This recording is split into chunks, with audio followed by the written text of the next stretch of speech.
Salut, c'est Jean Rivière et aujourd'hui je voudrais te donner 7 choses, tu vas voir, qui sont simples à faire, que tu peux faire chez toi, qui ne te demandent pas de te lever tôt le matin, ni de te lever plus tôt que les autres, et qui vont te donner beaucoup plus de chances de réussir tes projets. De devenir riche si c'est ton projet, mais d'atteindre tes objectifs, de réaliser des grandes choses que tu vois peut-être aujourd'hui les autres faire et tu te dis ouais, moi j'aimerais bien aussi faire ça en fait. Si c'était pour moi, le problème c'est que je sais pas par où démarrer, j'ai pas vraiment forcément confiance en moi. Si tu es dans ce cas-là, ce qui suit, ce que je t'ai mis dans cette vidéo, ça va t'aider grandement, ces 7 habitudes pour devenir riche. Alors, la première de ces habitudes, elle est liée à ton univers et à tes standards.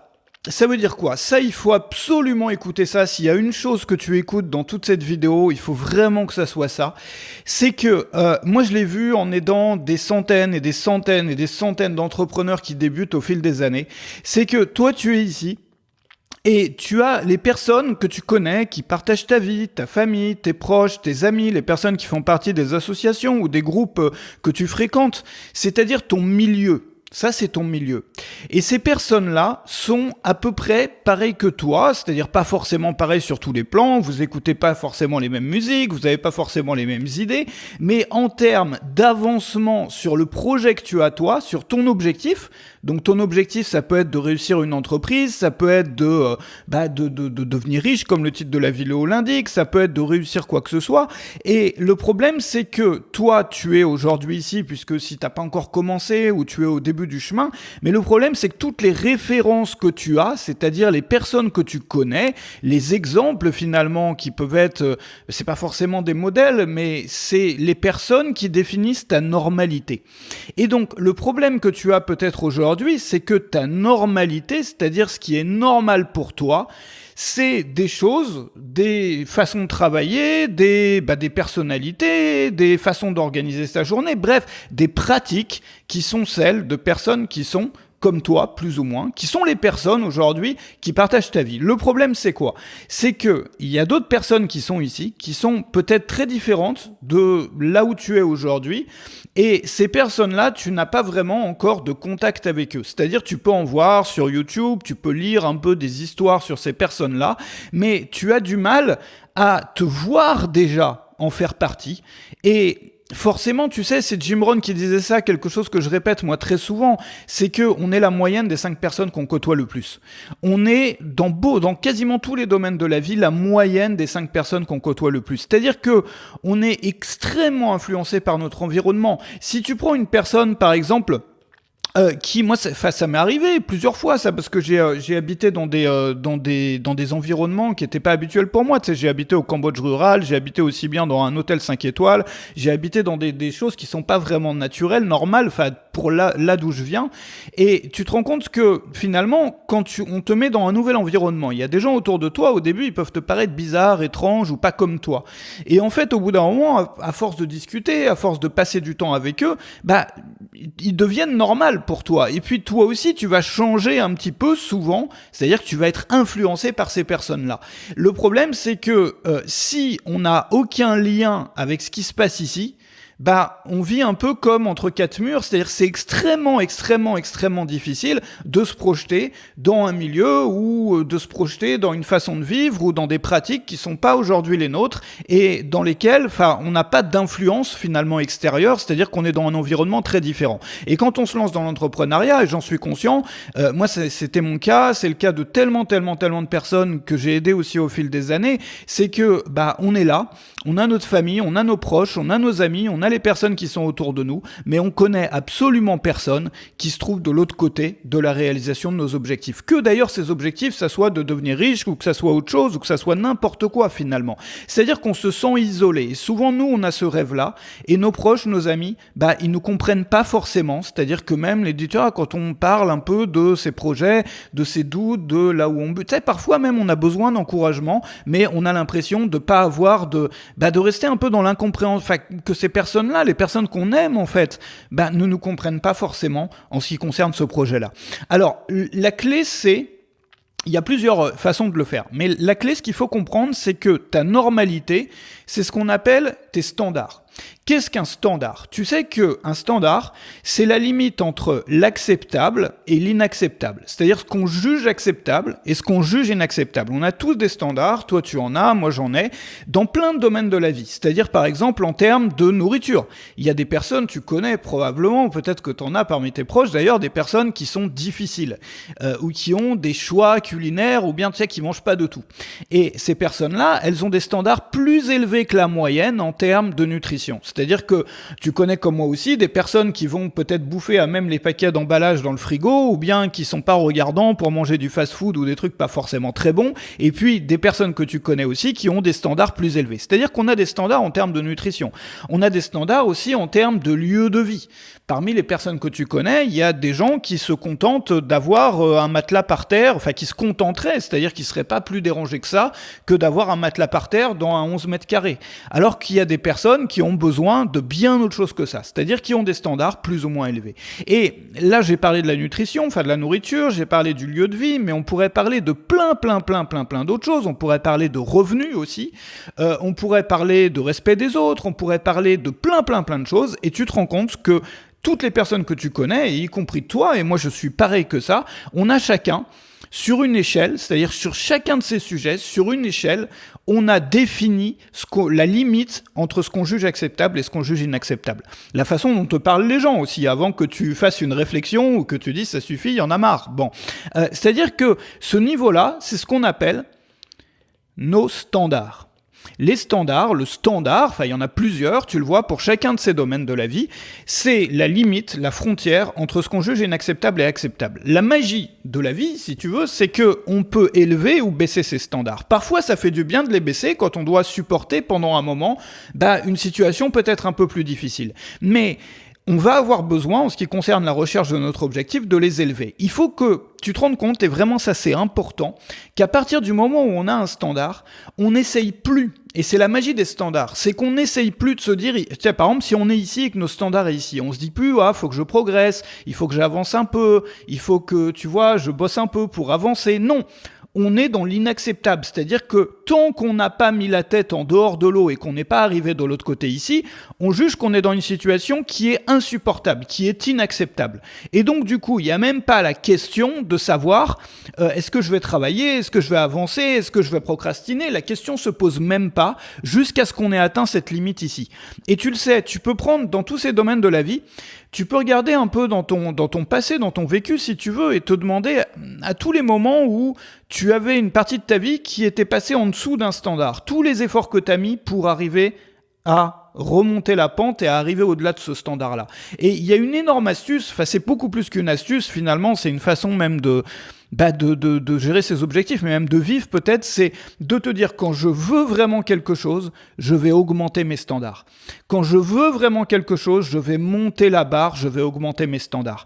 Alors le problème c'est que c'est plus facile à dire qu'à faire, parce que moi je te fais un schéma ici, je te fais des schémas ici, mais pour augmenter ces standards, il suffit pas seulement de le dire. La clé c'est quoi? C'est qu'il faut comprendre que nos standards sont définis par notre environnement. Notre environnement. Ça veut dire quoi? Tu t'en es rendu compte probablement dans plein d'expériences de vie que tu as eues, et c'est la même chose pour moi, que nos standards sont changés en fonction des gens avec qui on passe du temps. C'est-à-dire que la normalité, ce que je te montrais ici quand je te parlais des groupes de personnes, est définie par pas seulement le groupe, mais l'environnement, là où on se trouve, et ce qu'on voit, et les discussions qu'on a, etc. C'est la raison pour laquelle tu as besoin de voir beaucoup plus de ce qui se trouve de l'autre côté. C'est-à-dire que l'exercice, moi, ce que je voudrais te proposer, c'est de trouver un groupe de personnes, soit en ligne, soit dans la vraie vie, ça peut être un peu plus difficile dans la vraie vie, mais qui ont défini le standard qui va te permettre d'atteindre ces objectifs. C'est-à-dire, toi, le standard que tu as élevé, s'il se trouve à ce niveau-là, tu vas trouver un groupe de personnes qui ont un standard soit au même niveau, soit beaucoup plus élevé. Tu sais, je sais plus qui disait ça. Il disait mais c'est une phrase qui m'était restée, il vaut mieux être le plus con dans la pièce que le... Oula, j'ai un réveil qui sonne. Attends, je reviens tout de suite. Je vais pas couper la vidéo, c'est pas grave. Tu sais, j'ai un minuteur. Je t'avais montré d'ailleurs sur d'autres vidéos. Quand je me lève, je mets un minuteur à 30 minutes ou 60 minutes d'ailleurs aujourd'hui parce que j'étais un peu, tu vois, j'avais besoin de me réveiller. Et quand ça sonne, je commence à enregistrer. Voilà, c'est ma technique. Donc là, j'ai commencé un peu plus tôt, donc ça s'est mis à sonner. Non, ce que je veux te dire, c'est que Cette phrase-là, c'était ça, c'est que vaut mieux être le plus con dans la pièce que le plus intelligent dans la pièce. Mais c'est vrai en matière d'intelligence, mais c'est pas qu'en matière d'intelligence, c'est vrai aussi en termes d'avancement vers tes projets. C'est-à-dire que l'idée, c'est de passer un maximum de temps avec des personnes qui sont de l'autre côté. Et si tu les as pas, si elles n'existent pas, ces personnes-là, dans ta ville, dans ton quartier, dans les groupes que toi tu peux fréquenter, moi c'est ce que j'avais fait à l'époque, je passais plus de temps dans la journée à écouter des audios, c'est-à-dire des podcasts, des conférences, des formations, je passais plus de temps qu'à discuter avec des vraies personnes. Alors ça peut paraître un peu bizarre, c'est un programme un peu extrême, mais ça m'a énormément aidé et ça a remis vraiment les choses au clair sur beaucoup de choses que je jugeais pas comme normales et qui sont devenues normales. C'est-à-dire qu'être en dessous de ces paliers-là ou en dessous de ce niveau-là dans tel ou tel domaine devenait inacceptable. Donc qu'est-ce que tu fais ? C'est très simple, tu calcules le nombre d'heures que tu passes avec tes proches, avec tes amis, avec les gens qui sont que tu fréquentes en fait aujourd'hui déjà, tes collègues aussi. Tu calcules le nombre d'heures moyen que tu passes à discuter avec eux dans une journée. Bon. Et y compris ta famille, y compris tes amis. Donc imaginons par exemple que tu passes, je dis n'importe quoi, ça dépend des gens et des modes de vie, 3 heures à communiquer avec les personnes. Ça veut dire que tu vas passer plus de 3 heures à écouter des audios, des podcasts, des formations. Mais t'as pas besoin d'y mettre tout ton attention.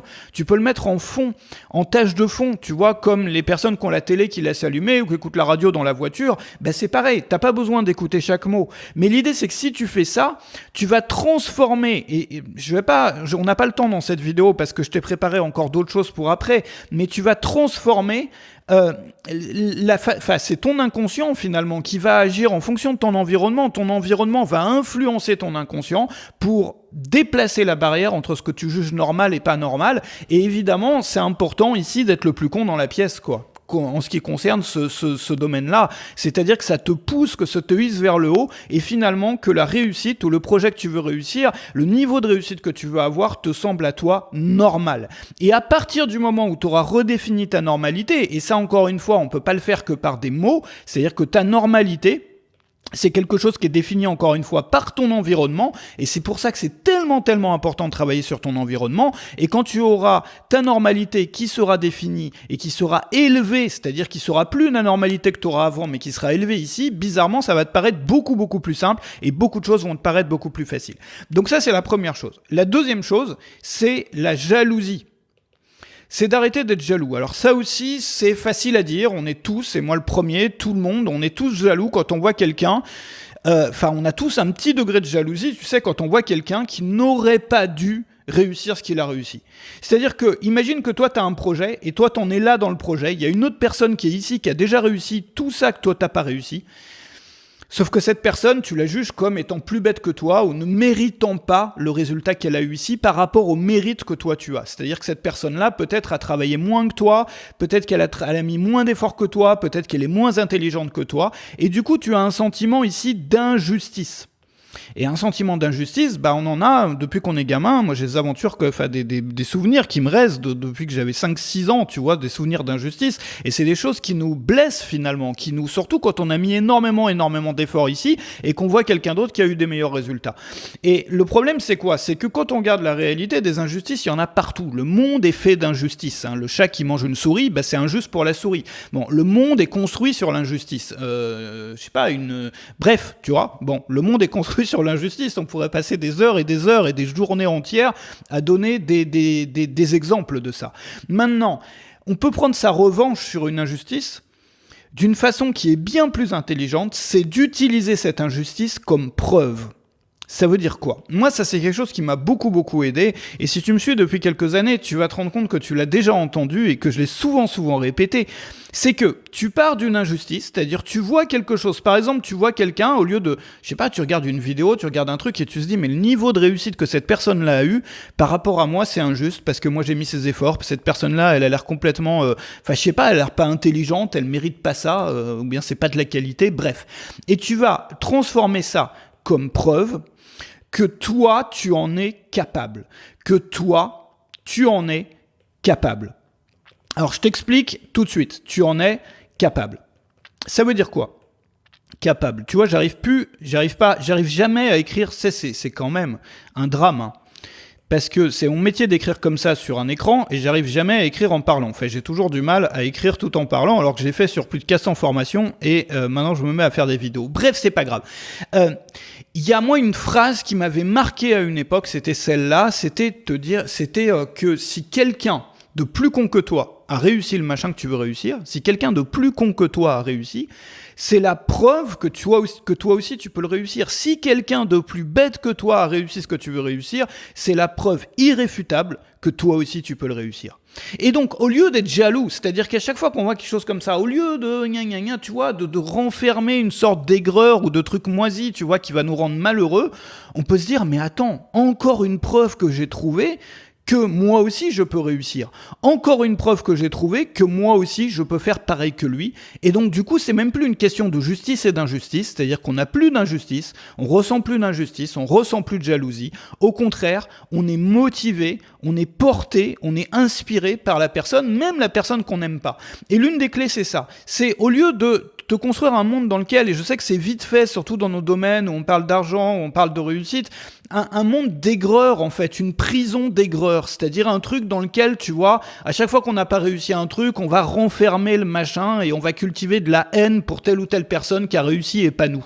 Bon, et c'est une habitude, enfin, beaucoup de gens sont comme ça, ils voient que leur voisin a une plus belle voiture qu'eux, ils vont cultiver de l'aigreur au lieu de se dire, mais s'il a réussi à avoir cette voiture-là, pourquoi pas moi en fait? C'est la preuve, si cet idiot a réussi à avoir une voiture comme ça, c'est la preuve que moi aussi. Alors c'est un peu bête sur un sujet aussi trivial qu'une voiture. Là, moi, je te parle de réussite de ta carrière, je parle de tout ça. Mais au lieu de cultiver de l'aigreur, on va utiliser ça comme quelque chose, on va transformer finalement le négatif en positif. Et ça, c'est magique. Donc, transformer en fait, à chaque fois que tu ressens, et ça, c'est une astuce que je voudrais te donner, à chaque fois que tu ressens ne serait-ce qu'un tout petit soupçon, en fait, de jalousie, tu sens la jalousie en train de germer, tu vois, tu sens les prémices un peu de la jalousie ou ce petit sentiment, ce petit titillement que les trucs sont pas normaux ou que c'est injuste. Dès que tu ressens ça, ça devrait être transformé et tu peux t'entraîner, en fait. C'est un entraînement qui va te prendre, je sais pas, tu vois, on progresse parce que c'est vrai que quand on essaye de faire ça, on a toujours un peu des rechutes et puis des moments dans lesquels on est jaloux. Mais à chaque fois que tu ressens ce titillement, ça va devenir un déclencheur et c'est à toi de t'entraîner là-dessus pour transformer ça en preuve et contempler cette preuve-là et te dire, bah ouais, regarde, encore une preuve. Et donc à chaque fois, à mesure que tu vas voir des exemples comme ça, tu vas te rapprocher du fait vraiment de croire que pour toi-même, t'en es capable. Et tu sais que l'un des gros problèmes qu'on a et que beaucoup de gens ont quand ils démarrent, c'est que à partir du moment où on se voit pas soi-même en train d'avoir le résultat qu'on veut avoir, c'est extrêmement difficile. On a besoin de pouvoir croire vraiment qu'on en est capable. Sinon, on va s'auto-saboter. Moi, je l'ai vu tellement chez tant de personnes qui démarraient. Ils avaient tout pour réussir, simplement ils y croyaient pas et donc ils allaient s'auto-saboter, tu vois, ou ils allaient procrastiner, ou ils allaient, tu vois. Mais tu voyais bien que c'est parce qu'ils avaient peur d'un succès qu'ils pensaient ne pas mériter. Et à partir du moment où on se voit dans la position, dans la peau, et on croit vraiment qu'on le mérite finalement, et tout ça, ça va t'aider à venir à ce niveau-là, enfin à arriver à ce point-là. Et quand tu crois que tu le mérites vraiment, et que tu as ta place là, et qu'en plus ça va être facile, parce que c'est une question de standard, les standards définissent aussi ce que tu juges facile et pas facile. Quand tout le monde autour de toi a réussi quelque chose, et pas toi encore, toi tu viens d'arriver dans le groupe, tout le monde a réussi, ça a l'air facile pour eux, bah évidemment ça risque d'être plus facile pour toi que si tu rentres dans un groupe où tout le monde galère, et où tout le monde dit ah c'est dur, et où tout le monde se plaint, tu vois. Donc d'un coup ça devient plus facile, et probablement tu vas devoir beaucoup moins lutter pour avoir le résultat si tu es dans un cadre dans lequel c'est normal, voilà. Alors, c'est les deux premières choses, je vais t'en donner peut-être, on a encore le temps, je t'en donne une troisième, et puis je t'ai préparé un PDF avec toutes les autres, il y en a 7 en tout, 7 habitudes, en fait c'est pas plus que des habitudes même, c'est des façons de... Je sais même pas quel mot on pourrait mettre là-dessus. C'est un peu ce que en PNL ils appellent des reframing, c'est-à-dire c'est des modèles un peu pour voir le monde ou ta situation à toi. C'est des points de vue différents ou un travail qu'on peut faire ou avoir sur son point de vue dans plein de domaines pour avancer et pour rendre la réalisation de tes objectifs beaucoup plus simple et beaucoup plus facile. La troisième, c'est d'arrêter de vouloir prouver aux autres. Prouver aux autres. Moi, j'ai vu plein d'entrepreneurs et je suis passé par là aussi. Qui gagnent de l'argent ou qui veulent gagner de l'argent pour pouvoir prouver leur valeur, et souvent des personnes qui ont manqué de ça quand ils étaient plus jeunes ou avant de démarrer leur projet, c'est-à-dire que pendant toute la première partie de leur vie, ils sont un peu fait traiter comme des inférieurs, comme des vauriens, comme des tu vois, soit dans leur enfance, soit souvent dans l'entrepreneuriat, on va chercher un peu le remède aux mauvaises choses qu'on a vécues dans notre passé ou dans notre enfance, et c'est la raison pour laquelle beaucoup de personnes, par exemple, qui viennent de milieux défavorisés, vont vouloir avoir besoin de prouver leur richesse, tu vois, avec des grosses voitures, avec des choses un peu bling-bling. Et c'est tout à fait compréhensible. Il y en a d'autres qui vont chercher autre chose, des personnes qui ont souffert d'un manque de reconnaissance, des autres qui vont aller chercher le succès social aussi là-dedans. C'est-à-dire qu'on cherche tous un peu une antidote ou l'inverse, un remède un peu à ce qu'on a vécu de négatif avant. Et il y a beaucoup de personnes qui ont souffert du regard des autres quand ils étaient avant de démarrer et qui du coup vont avoir tendance à chercher à prouver aux autres qu'ils en sont capables et à donner une sorte de revanche, tu sais, en montrant des symboles de richesse, etc.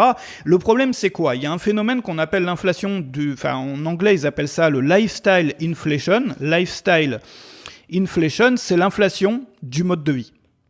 Ça veut dire quoi ? Ça veut dire qu'on croit, et toi peut-être que tu crois aujourd'hui, j'en sais rien, que c'est pas possible de dépenser 40 000, 80 000 euros tous les mois quand on est quelqu'un comme toi. Moi je voudrais te montrer que c'est possible en fait. Moi je l'ai fait, pas jusqu'à 80 000, je connais d'autres créateurs qui font la même chose et qui le regrettent peut-être après, mais qui ont des périodes dans lesquelles ils claquent tout parce qu'ils ont besoin de montrer aux autres. Le problème c'est que c'est une inflation finalement.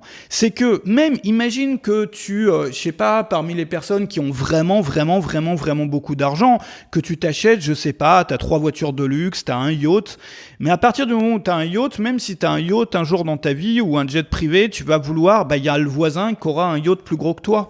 Et puis après, tu vas acheter ce yacht-là, puis tu voudras celui encore plus gros. Ou c'est pas, tu vois, là, on n'est pas tous en train d'acheter des jets privés ou des yachts. Mais c'est pour te montrer que même en étant arrivé à un niveau extrême, il n'y a pas de fin à ça. C'est-à-dire que c'est le serpent qui se mord la queue. C'est un trou sans fond. C'est-à-dire que tu veux avoir ça, t'en rêves pour pouvoir en imposer, le montrer aux autres. Et une fois que tu l'auras, tu voudras encore plus gros, et puis encore plus gros, et encore plus gros. Et du coup, c'est jamais fini et t'auras jamais d'argent parce que finalement, t'en gagnes beaucoup, mais tu continueras à le dépenser, et t'auras jamais rien en fait, t'auras jamais rien construit. Tu sais que la marque de voiture la plus conduite par les millionnaires, enfin millionnaires c'est pas beaucoup aujourd'hui, mais c'est la statistique réelle, c'est Toyota. La plupart des millionnaires conduisent des Toyota et on a des fausses impressions sur la richesse. Il faut lire les bouquins comme Millionaire Next Door, si tu lis l'anglais, et tous les livres qui ont été écrits par le même auteur, qui vont te montrer la vérité finalement sur les personnes qui ont de l'argent. Et nous, on vit un peu,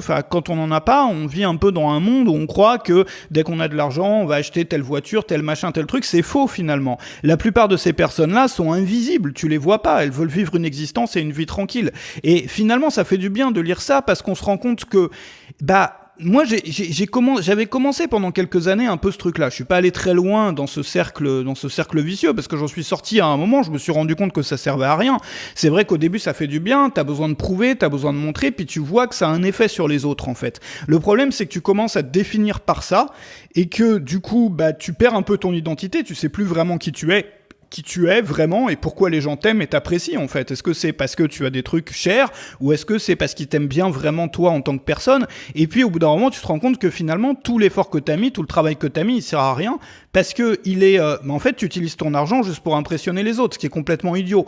Donc l'idée c'est ça, c'est que moi je te conseille plutôt que de rentrer là-dedans parce que ça c'est vraiment une maladie. Enfin c'est une maladie qui se soigne d'ailleurs en allant chez un professionnel, chez un psychologue ou chez un thérapeute, tu vois. Faut vraiment, dès que tu ressens les symptômes de ça, une fois que tu vas commencer à gagner de l'argent, va voir un professionnel, va te faire soigner. Parce que moi, j'ai vu des gens vraiment détruits par ça. Et moi, ça a commencé à me ronger aussi à une période. J'ai pu m'en soigner, mais ça a mis du temps et ça a été un peu, tu vois, j'ai même fait l'inverse, tu vois. Moi, je suis allé à l'opposé extrême. Je suis allé me réfugier dans un village de Roumanie rurale, en Transylvanie rurale. J'ai fait la même chose au Cambodge. Et puis après, j'ai retrouvé un peu un équilibre dans ma vie. Mais j'ai fait beaucoup de ces deux extrêmes-là, finalement. C'est-à-dire un extrême jusqu'au dégoût, finalement, jusqu'à arriver à l'autre extrême, et puis après revenir à une moyenne. Peu importe. Ce que je voudrais te montrer, c'est ça. C'est qu'au lieu de rentrer là-dedans, ce que tu fais, c'est que tu définis ta vie rêvée. Ça veut dire quoi ? Ça veut dire quelle vie tu veux pour toi. C'est-à-dire s'il n'y avait pas de limitations liées à l'argent. À quelle heure est-ce que tu te lèverais? Avec qui est-ce que tu passerais la matinée? À quelle heure est-ce que tu mangerais? Qu'est-ce que tu mangerais? Quelles seraient les activités de ton après-midi? C'est-à-dire que tu fais un programme, le programme de ta journée idéale, mais une journée idéale qui se répète tous les jours. C'est-à-dire si cette journée idéale devait se répéter tous les jours, qu'est-ce qu'il y aurait dedans? Quel serait ce programme-là? Et la deuxième question, c'est combien ça te coûterait? Combien est-ce que ça te coûterait par jour? Et finalement, une fois que tu as cette journée idéale, tu vas te débrouiller pour structurer ton activité pour pouvoir financer ça. Et puis tout le reste, ça va être de l'épargne et ça va être de l'investissement. C'est ce qui va te permettre de continuer à vivre cette journée idéale, quoi qu'il arrive. Alors, plusieurs choses. Je t'ai préparé un PDF avec le résumé de tout ce que je t'ai mis là, mais il y a aussi d'autres astuces. Je vais t'apprendre notamment à réduire il y a vraiment, on va parler de la règle des 80-20, on va parler de développer une obsession pour réduire la différence de potentiel entre le temps et l'effort que tu mets et tes résultats. Donc tout ça, c'est dans la fiche PDF qui est juste en dessous. Je vais t'apprendre aussi à penser en termes de routine plutôt que de point d'arrivée. Ça, c'est une grosse erreur que font beaucoup de gens qui démarrent, et moi je l'ai faite, j'étais le premier à la faire, donc je vais t'apprendre à structurer la façon dont tu organises ton agenda, ton planning, ton calendrier pour pouvoir réaliser tes projets beaucoup plus facilement. On va parler aussi un peu de psychologie, donc tout ça c'est en dessous. Je t'ai préparé une fiche PDF. Si toi tu as envie de réussir tes projets, tu as envie d'avancer vers la réussite de tes projets, que ça soit de devenir riche, de réussir ton entreprise ou peu importe ce que c'est, je t'ai préparé une fiche PDF avec la suite que tu reçois en t'inscrivant à Rejoindre le Mouvement si tu passes par le premier lien. Rejoindre le Mouvement, c'est une petite lettre quotidienne que j'envoie par email dans laquelle il y a plein d'astuces comme ça. Il y a aussi des méthodes pour gagner sa vie à la maison. Tu vas apprendre à vendre, tu vas apprendre à créer des produits, tu vas apprendre à travailler aussi sur ton mental parce que c'est très important. Beaucoup de gens l'oublient, mais quand tu regardes par exemple les sportifs, peut-être pas la plupart, mais une énorme partie, les sportifs de haut niveau, de l'effort qu'ils mettent, c'est sur le mental. Ils te le disent à chaque fois que tu lis une interview ou que tu regardes une interview. Et le mental, c'est pareil quand on est entrepreneur. Les gens, souvent, minimisent, ne jugent pas à sa juste valeur l'importance qu'a le mental sur les résultats qu'on peut avoir. Et la magie de la chose, c'est que souvent, il suffit d'une petite transformation psychologique pour débloquer énormément de choses derrière et amener des énormes déclics. Et ça, je t'envoie ça donc tous les matins. Tu vas avoir plein de choses. C'est-à-dire en t'inscrivant, je te conseille plutôt de passer par le premier lien. Comme ça, tu vas avoir aussi la fiche PDF sur les habitudes pour devenir riche ou pour réussir tes projets.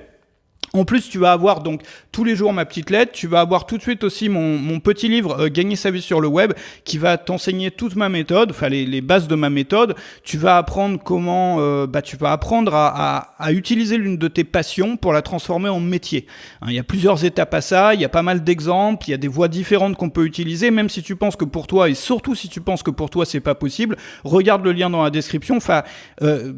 Quand tu vas t'inscrire, lis bien le petit livre, tu vas voir, il y a une soixantaine de pages, je crois, je me rappelle plus, mais c'est pas très long et ça va vraiment te donner les bases de la méthode. Je t'ai mis aussi des formations avec 100 € offerts, quelques formations dans la description, et je t'ai préparé ces 2 vidéos si tu souhaites continuer la lecture, 2 vidéos qui s'affichent maintenant, sur lesquelles tu vas pouvoir apprendre encore plus de choses. Je te retrouve là-dessus. Salut chez toi.